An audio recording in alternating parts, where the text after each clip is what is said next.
Mēs uzsākam jaunu sprediķu ciklu, izmantojot Daniela Napera domas no grāmatas Dvēseles čukstētājs, Soul Whisperer angļu valodā. Lūk. Daniels vadīja stundas par lūkšanas tēmu Baltic Family Camp 2022. gadā. Daniela informāciju es arī izmantoju pēc tam, lai sagatavotu sprediķu ciklu. Es lūdzu viņa atļauju izmantot viņa grāmatu sprediķu ciklā un veidojot video. Viņš iedeva man atļauju.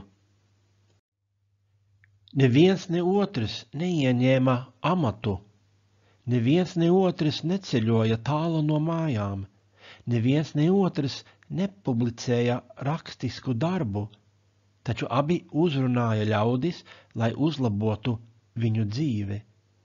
Abu sekotāji rakstīja, abi divi nomira, jo mudināja uz dziļām pārmaiņām savā sabiedrībā.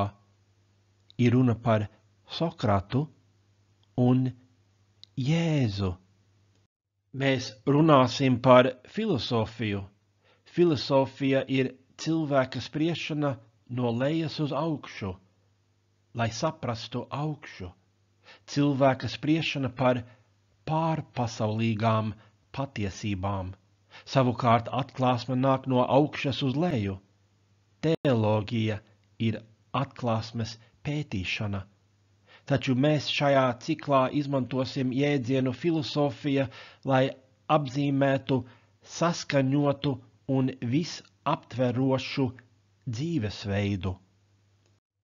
Tādā izpratnē mēs varam runāt par Jēzus filozofiju. Tikai atcerēsimies, ka Jēzus mācība ir nākusi no augšas, tas ir no debesīm, uz leju, tas ir pie mums. Nevis ir radusies spriežot no lejas uz augšu par augšu, tas ir filozofējot. Ir senāks vārds par vārdu kristietība, lai apzīmētu Jēzus reliģiju. Tas ir vārds ceļš. Šajos tekstos vārdi, kas ir tulkoti kā šo mācību, mācības, šo ticību, tās mācības un šo mācību, grieķu valodā ir locījums no hei hodos, latviešu valodā ceļš. Hei ir vienskaitļa formas sieviešu kārtas noteiktais artikuls. Kristieši seko Kristum, ejot pa vienu vienīgo īsto Dieva ceļu. Ir tikai viens ceļš pie Dieva, viena ceļš, ticība, evaņģēlijs, kristība. Hei hodos, ceļš. Angļu valodas tulkojumā apostolu darbu grāmatas 19. nodaļā, 9. un 23. pantā skan tā: But when some were becoming hardened and disobedient, speaking evil of the way before the people, he withdrew from them and took away the disciples, reasoning daily in the school of Tyrannus. About that time there occurred no small disturbance concerning the way. Apostolu darbu grāmatas 22. nodaļā 4. pantā I persecuted this way to the death, binding and putting both men and women into prisons. Latviešu valodā šo ticību es esmu vajājis līdz nāvei, saistīdams un nododams cietumā vīrus un sievas. Apostolu darbu grāmatas 24. nodaļas 14. un 22. pantā ir rakstīts: But this I admit to you, that according to the way, which they call a sect, I do serve the God of our fathers, believing everything that is in accordance with the law and that is written in the prophets. But Felix, having a more exact knowledge about the way, put them off, saying, "When Lysias the commander comes down, I will decide your case." The way. Hei hodos. Ceļš. Kristus mācība nav filosofija, jo tā nav cilvēku centieni saprast augšu, bet gan atklāsme, kas nāk no augšas, lai pestītu un pārveidotu cilvēkus. Taču jaunajā derībā Jēzus sekotāji darbojās tajā pašā sfērā kā filosofi. Tie mācīja dzīvesveidu un to, kas stāv aiz tā. Arī tu, kristieti, aicini cilvēkus uz Dievu valstību caur savu dzīvesveidu un caur savu muti. Un sākot ar 2. gadsimtu ir daudz piemēru, kas identificē Jēzus sekotājus ar filosofiem, pareizi vai nepareizi. Dievs mūs aicina uzrunāt cilvēkus ideju arēnā, jācīnās nevis pret cilvēkiem, bet par patiesību, ceļot gaismā nepareizās idejas, klausītājiem, cilvēkiem par labu, ir runa par patiesību un nepatiesību. Vēstulē Efeziešiem 6. nodaļā 12. pantā ir rakstīts, jo ne pret miesu un asinīm mums jācīnās, bet pret valdībām un varām, šīs tumsības pasaules valdniekiem un pret ļaunajiem gariem debesīs. 1. Pētera vēstules 3. nodaļas 15. pantā Pēteris raksta, bet turiet kungu Kristu svētu savā sirdīs, būdami arvien gatavi aizstāvēties pret ikvienu, kas vaicā par cerības pamatu jūsos. Tātad, ja tu esi kristietis, tu atrodies ideju arēnā. Gan Jēzus, gan Sokrats izmantoja metaforas, lai mācītu. Sokrata māte bija akušiere, vecmāte. Sokrats uzskatīja, ka viņš pats ir dvēseles vecmāte. Sokrats salīdzināja rūpes, kas daļai cilvēces ir par patiesību, ar grūtniecību. Sokrats izmantoja savu jautājumu uzdošanas metodi, lai veicinātu abortu nepatiesām idejām vai veicinātu dzemdības idejām, kas ir dzīvas un patiesas. Taču Sokrats pats nespēja ievietot dzīvu sēklu dvēselē. Sokrats raksturoja savu metodi tā: gudrības ziņā esmu sterils, pārmetumi, kas man bieži tiek izteikti, ka es jautāju citiem, bet pats nesniedzu atbildi ne uz ko, jo manī nav gudrības, ir paties pārmetums. Iemesls tam ir šāds: Dievs liek man darboties kā vecmātei, bet nekad nav ļāvis man dzemdēt. Tāpēc es pats neesmu gudrs cilvēks, ne arī man nav neviena gudra izgudrojuma manas dvēseles pēcnācēja.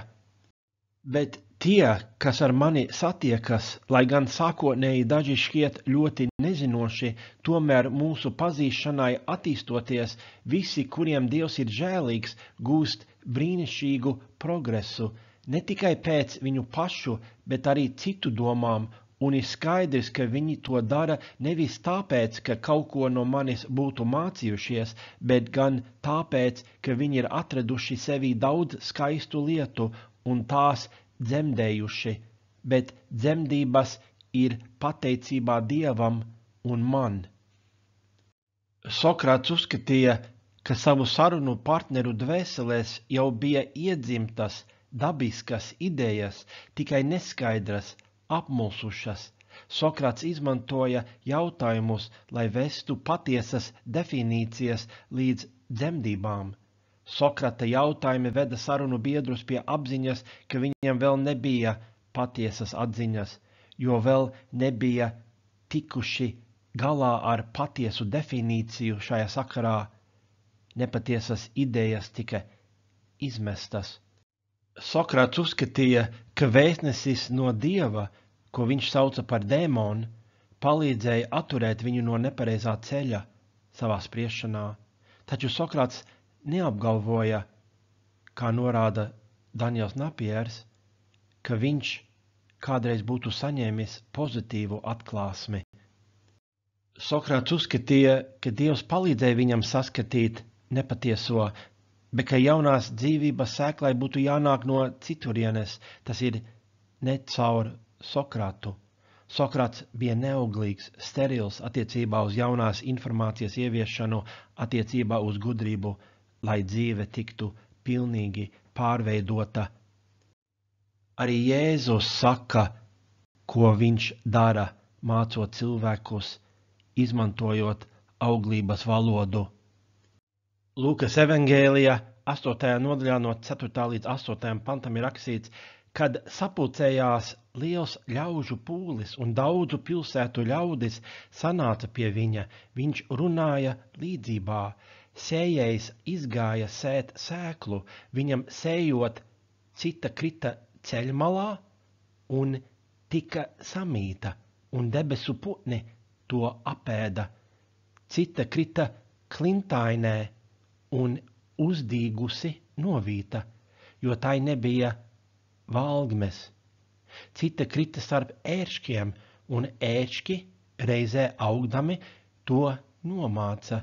Cita krita labā zemē, tā uzdīga un nesa 100-kārtīgus augļus. To pateicis viņš sauca, kam ausis dzirdēt, tas lai dzird. Tālāk no 9. panta līdz 15. pantam ir rakstīts, tad mācekļi viņam jautāja, ko nozīmē šī līdzība. Viņš sacīja, jums ir dots zināt Dieva valstības noslēpumus, bet pārējiem līdzībās, lai tie redzēdami neredzētu un dzirdēdami nesaprastu. Šī līdzība ir šāda, redzi, sēkla ir Dieva vārds. Ceļmalā ir tie, kas dzird, bet tad nāk Sātans un paņem prom vārdu no viņu sirdīm, lai tie neticētu un netaptu izglābti. Bet kas sēts klintainē, ir tie, kas vārdu dzirdējuši ar prieku to uzņem, bet būdami bez saknēm tikai uz brīdi notic, bet pārbaudījuma laikā atkrīt. Bet kas sēts starp ēršiem, ir tie, kas vārdu ir dzirdējuši, bet dzīves rūpesti, bagātība un baudas to noslāpē, un tie augļus nenes. Bet kas sēts labā zemē, ir tie, kas vārdu dzird un glabā to krietnā un labā sirdī, un augļus nes pacietībā. Kura sēkla esi tu? Metaforiski runājot, Jēzus sniedz mums DNS jaunai dzīvei. Jēzus sniedz mums iespēju, informāciju un šai informācijai pavadošo spēku, lai zinātu, kas ir īstenība, lai mēs varētu dzīvot visaugstāko dzīvi, piedzimusi no augšienes cilvēka dzīvi. Jēzus brīdina pret grēku, bet arī sniedz valstības principus, spēku, realitāti, ko Tēvs mums pozitīvi atklāja Jēzus mācībā. Auglība, piedzimšana. Jāņa evangēlijā 1. nodaļas 12. un 13. pantā ir rakstīts, bet cik viņu uzņēma, tiem viņš deva varu kļūt par Dieva bērniem, tiem, kas tic viņa vārdam, kas nav dzimuši ne no asinīm, ne no miesas iegribas, ne no vīra gribas, bet no Dieva. Jāņa evangēlijā 3. nodaļā no 1. līdz 5. pantam ir rakstīts, bet tur bija kāds cilvēks no farizējiem, vārdā Nikodēms, jūdu valdības vīrs. Tas nāca pie Jēzus naktī un sacīja viņam, Rabī, mēs zinām, ka tu esi mācītājs, no Dieva nācis, jo neviens nevar tādas zīmes darīt, kā tu dari, ja Dievs nav ar to.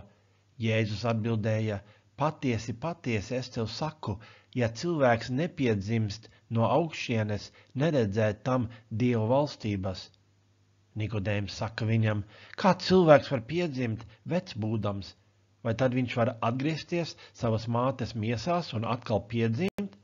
Jēzus atbildēja, Patiesi, patiesi, es tev saku, ja kāds neatdzimst ūdenī un garā, netikt tam Dieva valstībā. Jā, grēku nožēla un kristības, taču šī pārveidošanās turpinās visu kristieša dzīves laiku. Neapstādini šo pārveidošanos. Ja apstādināsi to, tad tavs ceļš uz debesīm ir apstādināts. Tu taču to nevēlies. Sokrata mācība, kā Sokrats pats apgalvoja, ir sterila. Līdzīgi visas Sokrata mācības mūsdienās ir sterilas. Jēzus mācība ir jaunpiedzimšana.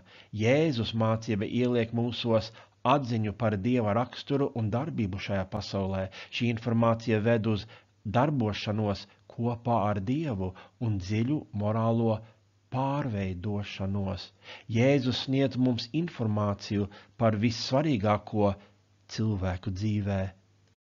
Jēzus nevēlas tikai cieņu pret savu mācību, mutisku piekrišanu. Jēzus vēlās, lai cilvēks viņa mācību saprastu, pieņemtu un ļautu tai mainīt dzīvi. Kā Sokrats, Jēzus grauja viltus atziņu. Nikodēm, es ļoti cienu to, ka jūs, kā viens no tautas garīgajiem vadoņiem, riskējot ar savu reputāciju, esat izvēlējies painteresēties par to, ko es mācu. Sadarbosimies. Nē, Jēzus atbildēja, patiesi, patiesi, es tev saku, ja cilvēks nepiedzims no augšienes, neredzēt tam Dieva valstības. Nikodēms saka viņam, kā cilvēks var piedzimt vecbūdams, vai tad viņš var atgriezties savas mātes miesās un atkal piedzimt? Jēzus atbildēja, patiesi, patiesi, es tev saku, ja kāds neatdzimst ūdenī un garā, netikt tam Dieva valstībā. Kas notiktu, ja mēs biežāk skaidri pateiktu cilvēkiem, jums ir jāpiedzimst no augšienes? Vēstulē Galatiešiem 3. nodaļā 24. pantā Pāvils raksta, tātad bauslība līdz Kristum ir bijusi mūsu audzinātāja, lai mēs ticībā kļūtu taisnoti.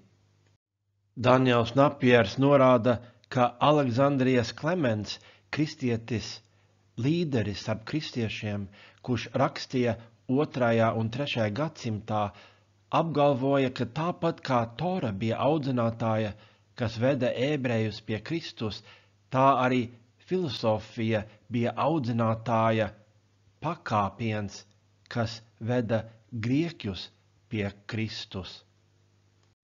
Interesanta ideja. Vienalga, ko mēs domājam par šo ideju teoloģiski, vēsturiski tā ir patiesība. No 2. līdz 5. gadsimtam viscaur grieķu romiešu pasaulē pie Kristus nonāca daudzi no filosofijā apmācītas inteligences. Viņi pievērsās Kristum, jo viņš spēja atbildēt uz jautājumiem, ar ko filosofi cīnījās gadsimtiem ilgi. Vienīgi Kristum ir atbildes uz mūsu jautājumiem, vajadzībām. Vienīgi Jēzum Kristum ir atbildes uz jautājumiem tavu mīļo cilvēku dziļumos, ko grēks spēj noslāpēt. Intelektuāli, morāli, garīgi Jēzus atnesa jaunu dzīvi. Viņš to arī atnes šodien. Jēzus sēja sēklu, ko citi nespēja. Sokrats saprata, ka nespēja. Napiers domā, ka Sokrats būtu pateicīgs Jēzum par to, ka Jēzus to spēja. Jāņa evangēlijā 14.06. pantā ir rakstīts, Jēzus viņam saka, es esmu ceļš, patiesība un dzīvība, neviens netiek pie tēva, kā vien caur mani. Jēzus nes dzīvību. Jēzus ir dzīvība. Āmen. Es aicinu jebkuru, kas nav vēl kļuvis par kristieti, to izdarīt Bībeles noteiktajā veidā. tā saņemot grēku piedošanu un svēto garu. Skaties lūdzu rakstu Patiesība par jūsu pestīšanu draudzes mājaslapā vai video Evaņģēlijs labā vēsts YouTube kanālā Mācītājs Viktors. Lai Dievs tevi pasargā, lai Dievs tevi bagātīgi svētī.